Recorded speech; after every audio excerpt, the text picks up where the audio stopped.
It's my pleasure to introduce to you right now Dr. Bonnie Chakravorty. She recently retired from the faculty of the Department of Public Health, Health Administration, and Health Sciences at Tennessee State University, where she was a professor. She also worked previously as faculty at Tufts University, University of Illinois at Urbana-Champaign, and throughout her career, her research has focused on psychosocial aspects of living with chronic disorder, including caregiving and caregetting, and she's currently on the board of AlphaNet, Inc., and serves as the Alpha One Foundation's Epidemiology and Detection Working Group. So my pleasure to introduce Bonnie Chakravorty.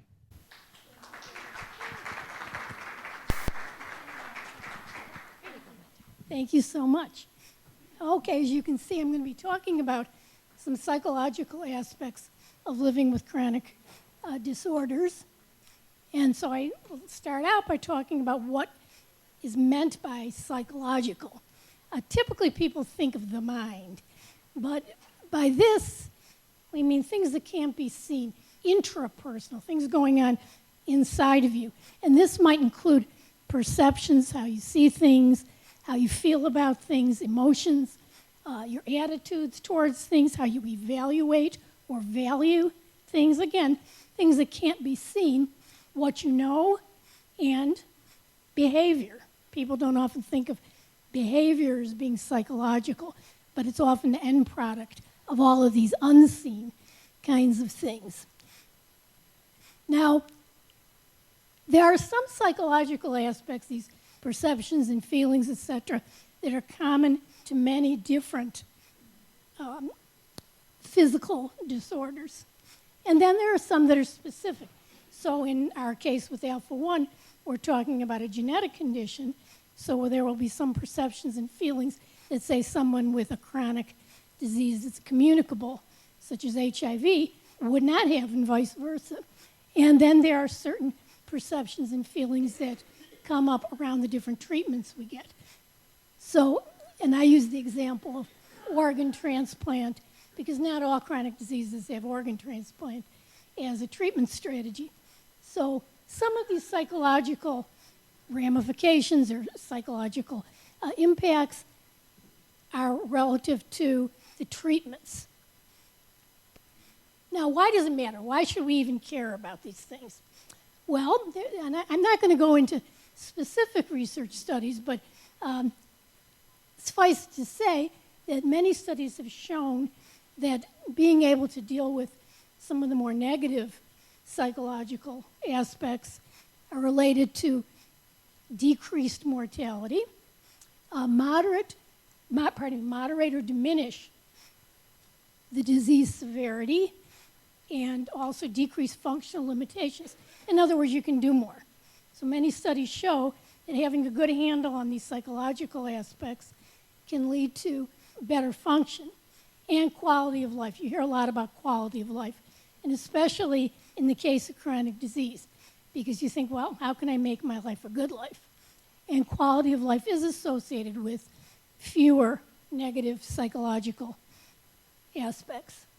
So just a backdrop before I really jump into this, I'm going to be talking generally here. So I'm not going to be able to give you any cookbook kinds of responses or tell you what to do, in a specific case for a specific individual, because again, everybody is different, and it would be hard to know without knowing the person what would be the best advice to give. So what I really hope to do here is to stimulate thought and get some conversations going both here and, between yourselves and your friends and loved ones and caregivers and professionals, so that you can think about, well, how can I use things to my best advantage? Okay, also some other thoughts to keep in mind when we discuss psychological aspects of living with a chronic disorder is things don't happen in a vacuum. Okay? You have a history, things are going on in your life.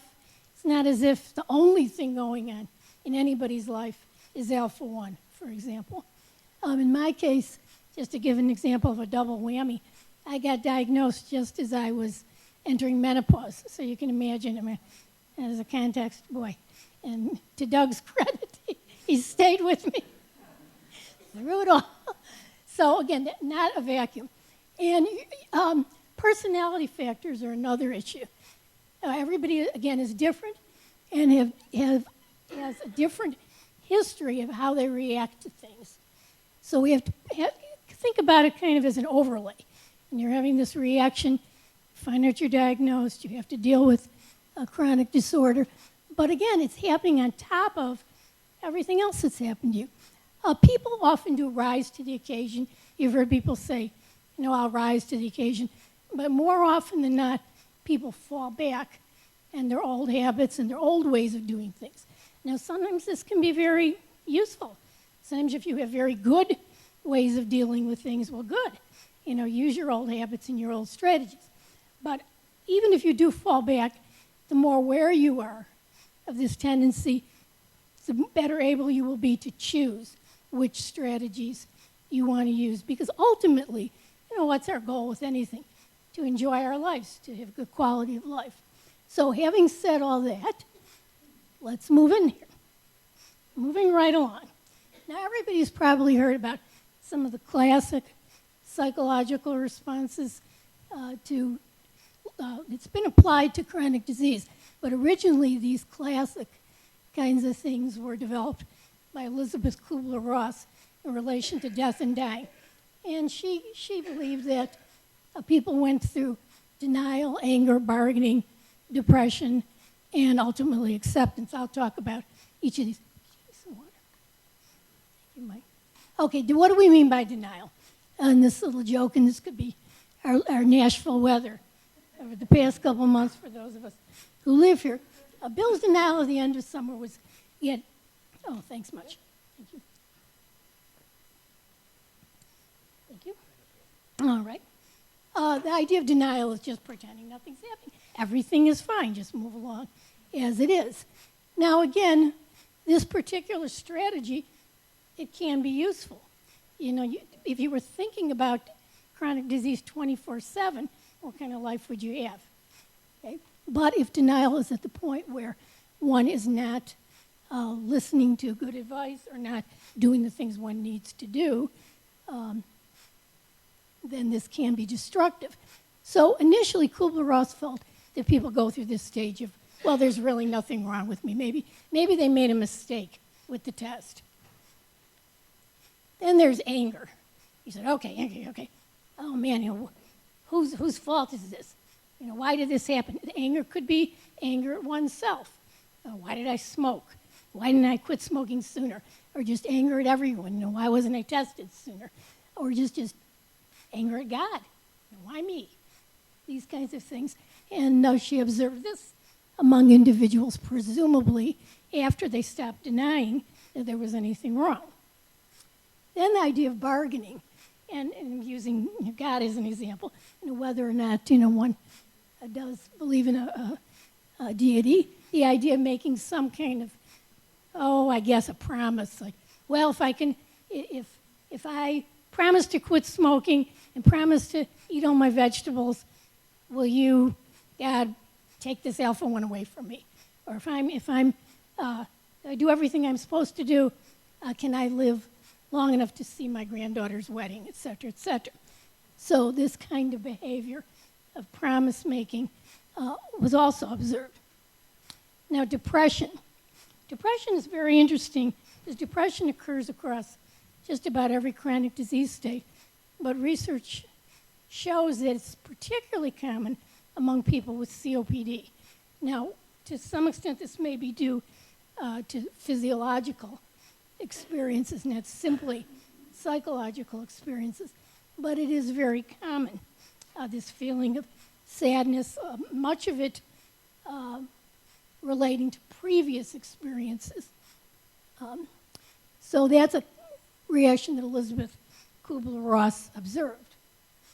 And then finally she said, well, then comes this wonderful day where everything comes together and the individual accepts, yes, I have this disease. Yes, I accept it. I'll go with it. So what I'm saying, and what much research is suggesting, that you better forget about it, because people don't react in such a lockstep fashion. All of those experiences, those psychological aspects, they're all normal. I want to let you know. And they happen, they're very common, but they don't necessarily follow one another. Some people experience some of them. Some people experience all of them. The intensity of the experience can vary. The duration can vary. And they certainly don't occur in order. You can't say, oh, gee, guy was depressed. Well, good. That means I'm never going to deny this again. Well, it doesn't work that way. They could occur at any time. You can be 15 years out. And I know I sometimes, when I see a bill for medicine, it's like, I get angry, I say, why do I have to, just think, what could I spend this money on if I didn't have to pay for, oxygen, or if I didn't have to. So even 15 years or whenever since you're diagnosed, these things can happen. One way of thinking of it is that these very common emotions can recycle. They can recur. And wait, there's more, because this is a gift that keeps on giving. Some other common psychological experiences. And I just want to stop for one moment to say that some of these reactions and experiences are not psychological in the sense that they are due directly to the effects of medications and treatments. As the doctor was saying a moment ago, albuterol, for example, can increase anxiety. Even if you feel perfectly fine and you're in control of everything, or if you give someone a shot of epinephrine, they'll be dancing around the room, regardless of how they may feel. So, aside from those, of course, they could be compounded. These feelings can be compounded by treatments, but some common reactions also include anxiety, which is more future-directed, what's going to happen, as opposed to depression, like, oh no, this happened already. Anxiety tends to focus on what could happen. Frustration, like, oh, I want to do this so bad, that becomes a part of a person's day, particularly with a degenerative condition, where you could do something one day, and then the next day you say, well, I can't do it as well. I'm pretty frustrated because for years and years, my style of lecturing was to walk around the room, and I find now that it's more difficult. So I get pretty frustrated about that. Shame. Now, shame could be feeling ashamed of things that you did that maybe there's some justification of things you could have done differently, or just feeling embarrassed, feeling, oh, I don't look the way I should look. I don't present myself the way that I would like to present myself to the public, and feeling bad about that. Guilt, again, I think I talked about that. Here are some common ones. Feeling irritable. Now, some of this, again, can be based on a physiological, or can be tied to physiological causes. Lack of oxygen can make someone feel irritable. Stress, tension. Stress, of course, is if there was no stress in our lives, we wouldn't be alive. And we have to have some stress. That's, I guess, the price we pay for living. But when it gets to be too much, then it can have some negative effects physically and mentally. And tension. And tension not only as a state within an individual personally, but interpersonal tensions can increase. Because, again, things don't happen in a vacuum. So we deal with people. Okay. So, is everything negative? Are all these psychological reactions to chronic disease negative? Well, no, there are some positive reactions. One is vindication. If you've ever been perceived as being lazy or crazy because of your symptoms, or you say, I can't do this or that, and you're just lazy. You just don't want to, clean up the house, or you just don't want. I had a friend of mine many years ago insisted that I had some kind of psychoanalytic problem because I couldn't go up the stairs at the elevated train. And he's a physician. And he said, well, I think it's psychological. I think it's due to your fear of success, or some kind of nonsense of that. And when I was finally diagnosed, I tracked him down. He called me and said, you know what? It wasn't fear of success. It was somebody's fear of giving me a test for alpha-1. So he was quite surprised. He told me I was still crazy, but But I felt vindicated, that, okay, good. There was a reason. It wasn't just my imagination. Some other positive aspects included sometimes, being aware of mortality or aware of a need to take better care of oneself helps one focus on priorities in life. And people can make big changes in employment, in their intimate relations, friendships, or just how they see the world. So that can be positive. A deeper appreciation for life often follows a diagnosis or living with a chronic condition. I can sit now for hours and just watch birds. I'm really enjoying what birds do. I never would have said that years ago. Just wouldn't have occurred to me to do. Pride, and when I say pride, it's neither here nor there that I have alpha-1. I guess if it's a disease to have, if you're going to have a disease, you just as soon have this one. But when I use the term pride, I mean pride in accomplishing self-care tasks, observing that there are things that you may not have felt that you were strong enough to do. You're saying, yeah, I can do that, and saying, yeah, I'm actually quite capable. Also, some of the negative aspects and negative reactions to chronic disease are actually protective within limits. So feeling depressed can serve a function because it does slow people down. And there are times when you shouldn't be running around, where you need to sit down, where you need to focus inward, where you need to start thinking. So there can be some positive effects of negative effects. That makes some sense. All right, so causes and effects. These negative aspects, and even the positive, can have implications for how we manage disease and health. And I use the cause and effect because sometimes it's hard to tell which one is causing which one. Taking good stock of one's health management techniques can improve one's attitude and one's perception and one's quality of life, and vice versa. Better quality of life leads to or can lead to a better health management. Social relations, self-image, and quality of life. And we'll delve into this a little bit deeper. Okay, now some common social issues that arise in chronic diseases of all sorts, including alpha-1, is disclosure. That is, who are you going to tell? Who are you going to explain this to?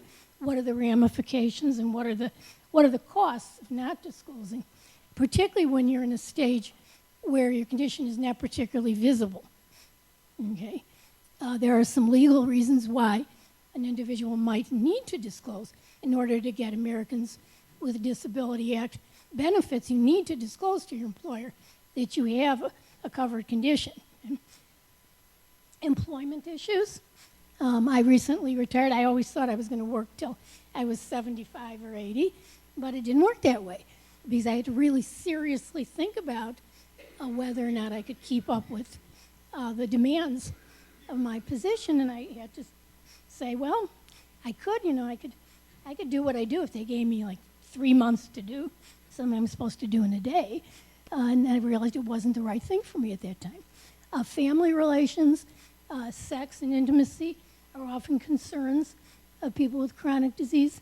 Identity, and by this, what do we mean by identity? It can mean many different things. It can relate to how we see ourselves as people, because before we got sick or before we got diagnosed as being sick, we were healthy. Okay, so what does it mean to be a person who is not healthy or a person who is disabled? How are we seeing ourselves and how are others seeing us? And again, this can vary, particularly in the case of a condition like alpha-1 lung disease, in which there are degenerative changes. And for example, I had my car vandalized many years ago because I was parked legally. I had a handicapped tag, but someone didn't think I was handicapped, and they covered my car with oil and left a nasty note how I wasn't disabled and how dare I take up a handicapped person's spot. Well, I was, but not that could be seen.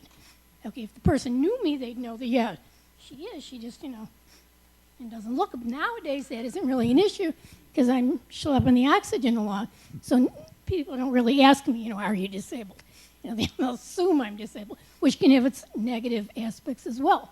But how people are seeing you, what the expectations are, what your expectations are for yourself, these two can vary and can present social issues for individuals with chronic disease. And just going over this really quickly again, legal and financial matters can play into some of these psychological states, such as depression and anxiety. Many of us are anxious about paying for our treatments, paying for premiums, and lifestyle changes, probably the biggest and hardest ones, because as one becomes needful of assistive devices, changing their residence, modifying their residence, or even changing identity-defining activities. When everything, if your whole life has been devoted to dancing or fishing or whatever, how can you adapt things so you can continue if you see yourself in this particular light?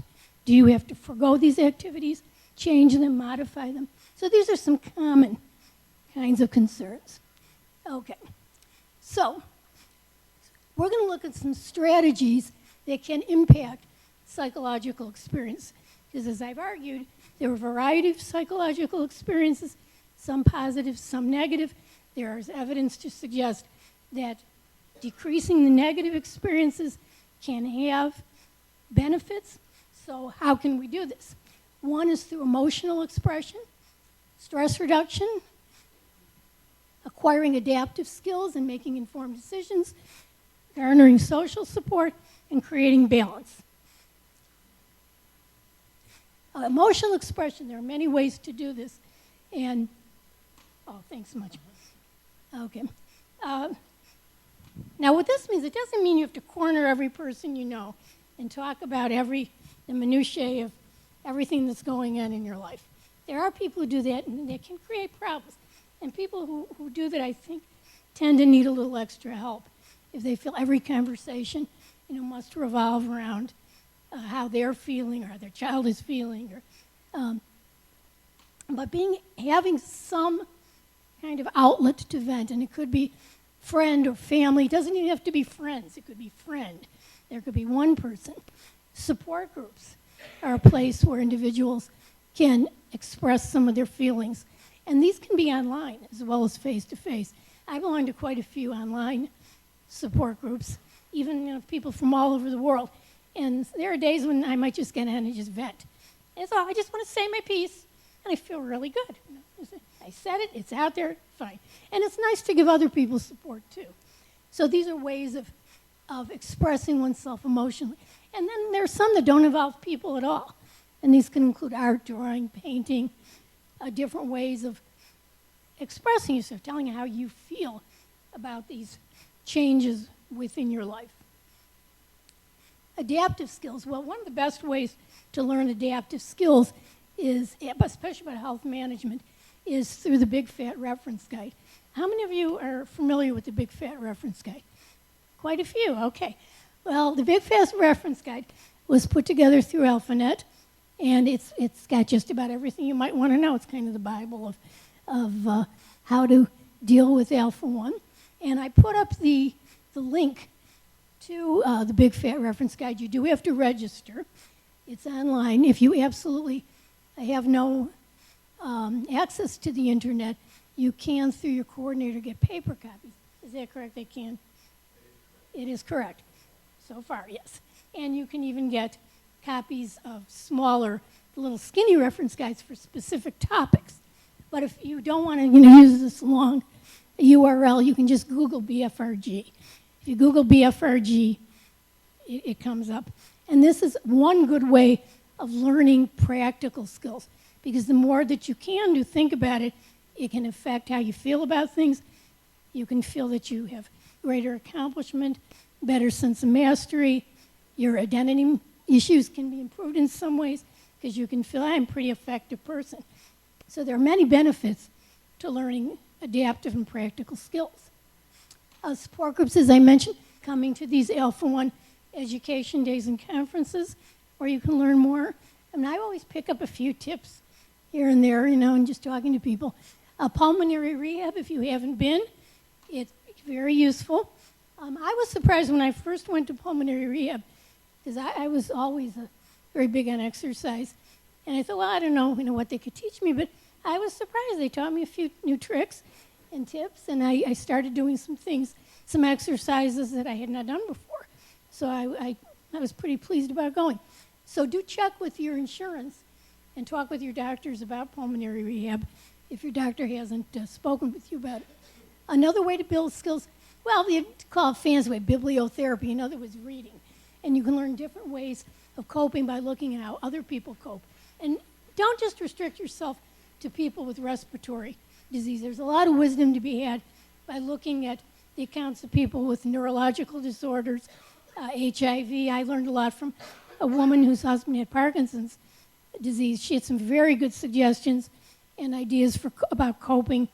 And even though that wasn't my condition, I did learn quite a bit. So that's another way to learn practical skills. Support needs. Now, different kinds of support. We know this can moderate many of the psychological aspects. And there's some overlap here, of course.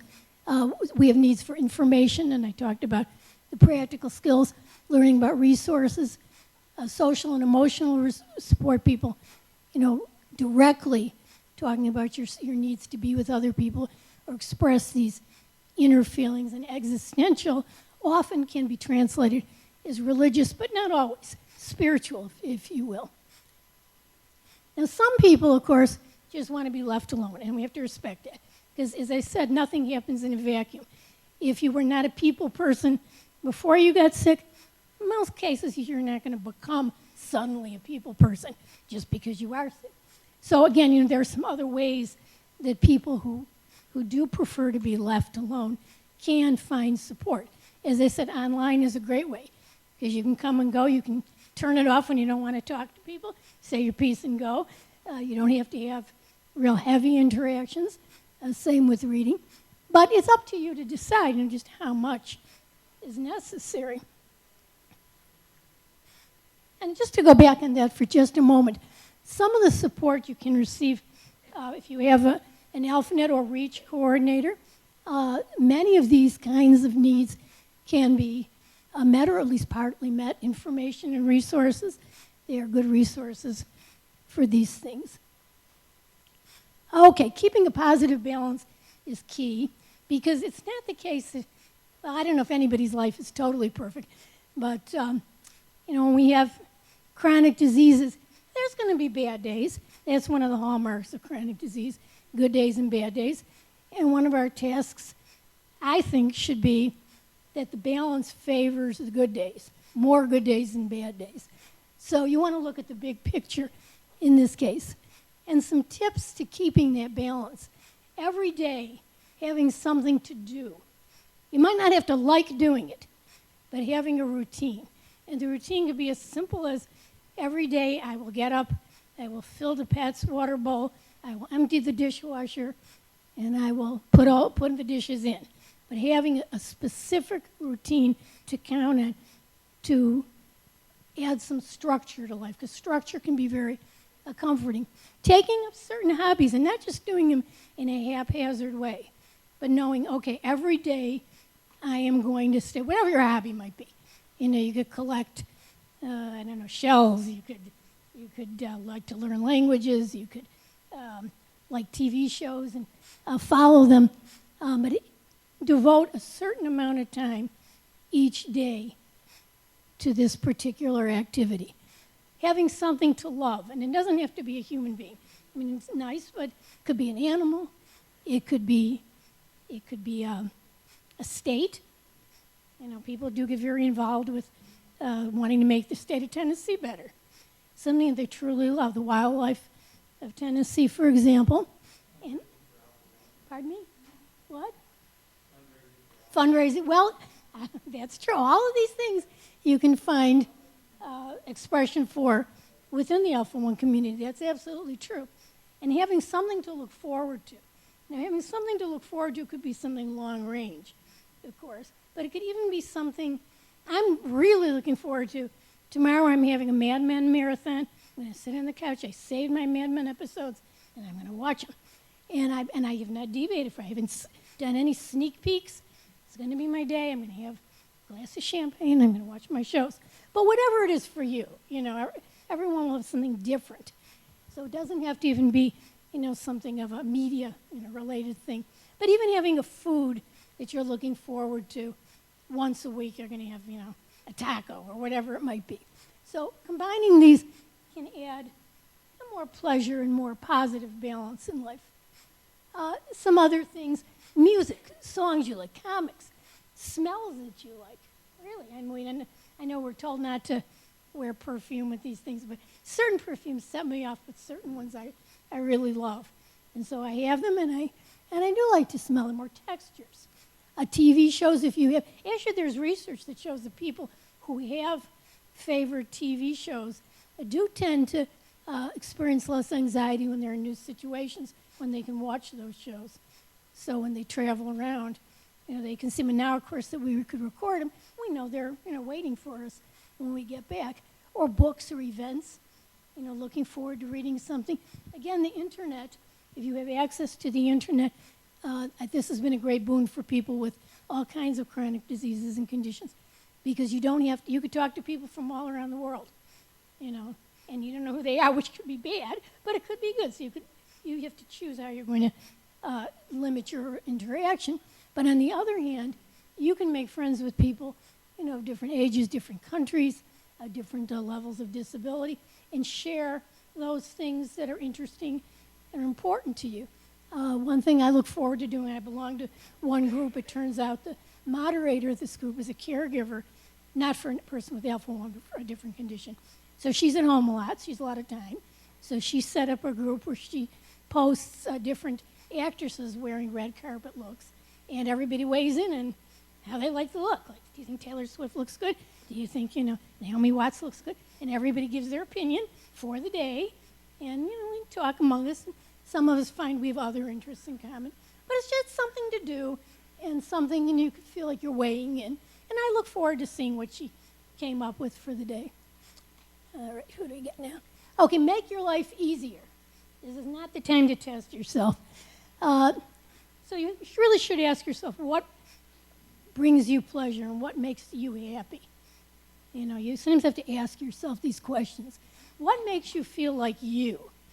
And this is a really good question, because if you've never examined who you are, or who do you think you are, what makes you, when I ask myself, what's Bonnie, what defines who I am to me, so that you know what's important and where you want to focus your energy. Because energy is very important, especially with COPD, because we only have so much, and we get exhausted, so we don't want to waste it doing things that we really would rather not do if we can help it. For example, sitting in the shower, having a seat there. Some people don't like to do it because it doesn't seem cool, I guess. But they do it in Japan. So if you can say, well, I've adopted the Japanese style. So now you're sophisticated, okay? If being sophisticated is important to you. Using a wheelchair or motorized cart. Now this can be this is a double-edged sword too, because on the one hand, boy, it does make things easier, when you need it. On the other hand, if you don't like, being seen, I don't mind. I do have a motorized cart. I don't like being pushed in a wheelchair, because I think Doug and you and I have had more fights about that, because I want to go one way, he wants to go another way, and I traveled so much on my own, before I needed help, that it was natural for me to say, well, this is the way to go, and this is the way you do it, and I'm just going to do it. So having to be dependent for me was difficult. And actually, that's what led to me using oxygen, because I found I could accomplish just as much running around with the portable oxygen and not having to ride in the chair. So it was a toss-up. Having the oxygen is I delayed using it for a variety of reasons. Part of which had to do with this idea of image. I noticed that a lot of people would ask me at work, are you okay? What's the matter with you? People who didn't see me every day, because they think I had an acute illness, and that's why I have the oxygen. I've had people make comments to me suggesting that I guess wasn't me, but that I was quote unquote a patient. Okay, And by that I mean not my doctor. I'm not saying my doctor can't treat me like a patient. If I'm in the doctor's office, I am a patient. But people who don't know me at all and who are not responding to the present context. Okay? So for me, that was an issue. And I've had people have said things, not to me personally, but I've heard people say, well, you shouldn't care what people think. Well, the thing is, for over 50 years of my life, I've cared what people think, so I'm not going to stop caring what people think just because now I'm using oxygen. Doesn't mean I'm not going to use oxygen, but yes, I do care. And so just acknowledging what you feel can be very helpful rather than fighting it and pretending, well, I don't really. Yes, I do care. Okay, so I'll do what I can to feel as comfortable and feel as stylish as I can, even, with, as I say, I can rock a candle better than I was joking with people, and that's how I wear my highest heels when I am in the wheelchair, because, I'm not going to trip, so what the heck? It's the best time to wear them. So the point being is being aware of what makes you feel like yourself so you don't have to sacrifice what is important to your personal identity, but doing the things that are going to make your life easier and healthier. And as we go, drop my glasses, as we go through this degenerative process, it's continuous. So confronting these limitations as they happen and being prepared for them to some extent can make things easier to decide, well, how am I going to, we decide where are we going to build something in the house or how are we going to modify the house to make life easier so you could enjoy life, because that's the bottom line. How can you enjoy life? How can you feel as good as you can for as long as you can? And again, it's not always easy making things easy. I like to think about someone who needs to lose weight. You can't just tell someone, go in the corner and lose weight. It's a process, and it's difficult. And having an appreciation for, and some pride in the fact that, yes, it's hard, but things can be done. And sometimes, again, you may confront a clash of your values and clash of your needs, as the example I just gave. I like to look very nice and professional and sophisticated, but then again, I'm wearing oxygen. So the question is, I think for me what really helped is, did anyone see The Fault in Our Stars? Did anybody see that? Wow, it's really geared towards young adults. It's a young adult teenage movie, probably the most popular young adult novel in the country. But the film was out, and the star, there were a lot of posters of the star wearing oxygen. It's supposed to be a young girl with cancer. And those posters were all over the place. And then I felt more comfortable wearing it, believe it or not, because I was thinking, well, if this movie star is wearing it, and, people are accepting it, they're saying it's more normal. I keep track of who wears oxygen on TV. Whenever I see anybody wearing oxygen on TV, I always note, what are they doing? What's their activities? I was surprised when someone on, what's that, the motorcycle, Sons of Anarchy. Anybody watch Sons of Anarchy? No. Okay. Well, one of the guys in Sons of Anarchy, he was wearing oxygen. So it was a different, because he got up and he started fighting. So that's a different image. So in part, I think, sometimes we make the images ourselves by getting out there and being there and showing a different example, because I didn't see very many examples of people wearing oxygen in public. But sometimes I feel like being an example, sometimes I don't. And it depends, whether or not that's up your alley. The key thing, too, is to make informed choices. If you're not going to wear oxygen on a particular day, or you're not going to do something that might be good for you, let it be an informed choice, that you've actually done your homework and logically figured out, I've decided this is not the best for me, or I decided that I want to take these risks, rather than it be a default. I'm just not going to do it. Okay, exercise. Now we're going to have a whole talk on exercise. So I won't say too much about it, except to say it's good. And it can have a very positive effect and moderate many of these negative emotions. Here's a little joke about someone's exercise routine. And we heard that there are different kinds of exercise. Pulmonary rehab can be very helpful in helping you choose the right exercises for you at this time. And it can increase your feelings of control and coping. that you are able to do different things. I had an exacerbation recently, and I had to get back to exercising, and I did it little by little, and now I'm better than I was before. I didn't really feel a very good sense of accomplishment, that I stuck with it, I didn't give up, I had to start from square one, but now I'm way farther along than I was when I started. So they can have many benefits. Now people, my favorite topic. Now this is Jerry Seinfeld once said on his show, he said, people, they're the worst. Well, they're also the best, but they can be the worst.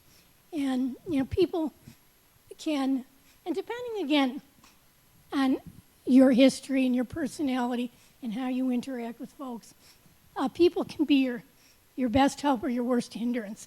And to the extent that you can avoid people that are what I like to call toxic or negative, you're better off to avoid them, if you can. Sometimes you can't. And then they then have other tasks of how to mitigate their effects on you. But people will say things to you, and again, things don't happen in a vacuum.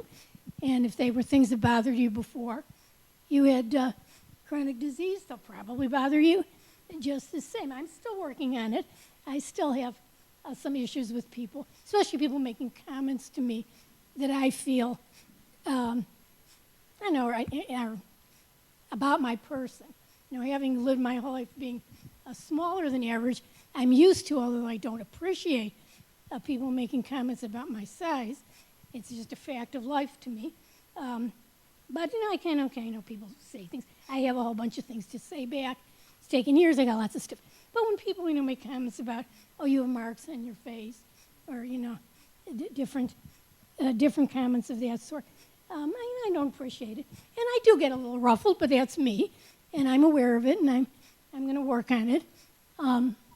But finding these kind of triggers yourself and the kinds of things people may do to avoid these people if you can, by all means. People will tell you, how you can cure yourself, and they'll probably give you lots of advice, what you should and shouldn't do, and what essential oils you should take, and all kinds of things your doctor may not agree with.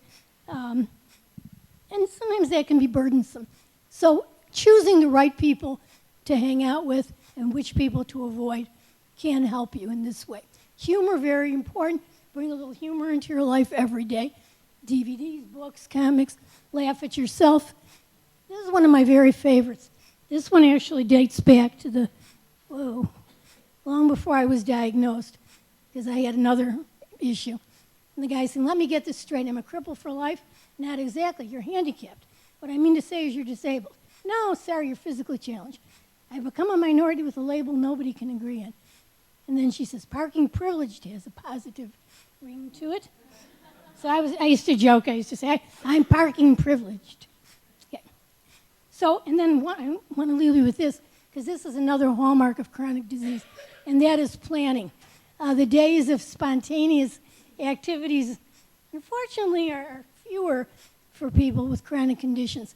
And it can be a double-edged sword. Number one, it can add structure, which can improve your sense of competency, and that can be very good. If you plan ahead, you're not, you won't be caught short, and you can relax, won't be uncomfortable.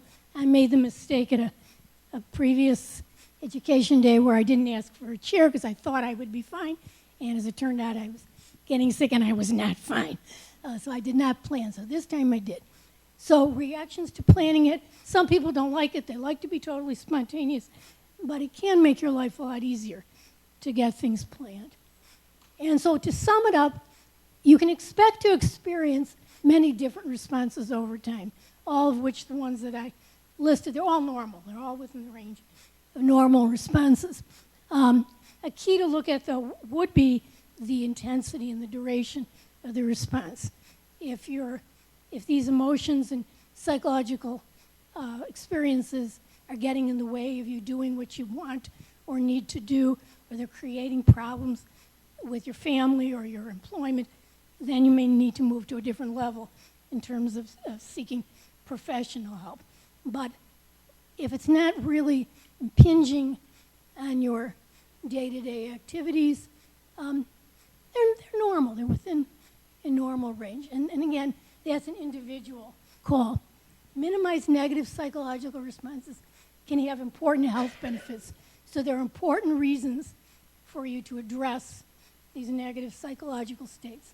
Identify and use those strategies to make, have as many positive experiences and behavior as you can.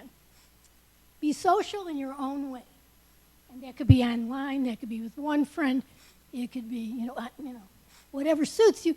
But if you possibly can avoid the people that are really, making you feel bad. And I don't mean, maybe people who you're trying to avoid because they're telling you something in a nice way that you don't want to hear, but people that are actually being, destructive, trying to encourage you to do things that are not good for your health, for example, or will undermine your efforts to improve your lifestyle. Having a routine, very important. Humor and planning. Expressing feelings, again, not necessarily disclosing every single thing you feel to every person you know, but having some outlet for these feelings as they pop up. Being active both physically and mentally.